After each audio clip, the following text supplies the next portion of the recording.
નવસારીમાં ફરી એક વખત વરસાદે માજા મૂકી છે અને આ સાથે જ વરસાદ ફરી વખત વરસ્યો છે અને જળબંબાકારની સ્થિતિ સર્જાઈ છે। આપણે જણાવી દઈએ કે નવસારીની અંદર સ્થાનિકો અને પોલીસ કર્મીઓ પરેશાન છે। આ પાણી ભરાતા મુશ્કેલીઓ અને તેની અંદર પાણીના નિકાલ છતાં સ્થિતિ યથાવત રહી છે। રહેવાસીઓને વૈકલ્પિક માર્ગ જવા મજબૂર, રજૂઆત છતાં સમસ્યાનો ઉકેલ નહીં। નવસારીમાં વરસાદથી રસ્તાઓ જળબંબાકાર બની ગયા છે। સત્યસાઈ સોસાયટીમાં પાણી ભરાતા મુશ્કેલી, સ્થાનિકો અને પોલીસ કર્મીઓ પરેશાન।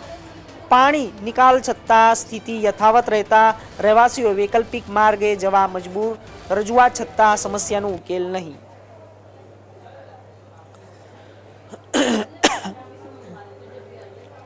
તો નવસારીમાં વરસાદથી રસ્તાઓ જળબંબાકાર થઈ ગયા છે। સત્યસાઈ સોસાયટીમાં પાણીઓ ભરાતા મુશ્કેલી, સ્થાનિકો અને પોલીસ કર્મીઓ પરેશાન પણ દેખાઈ રહ્યા છે। પાણીના નિકાલની સ્થિતિ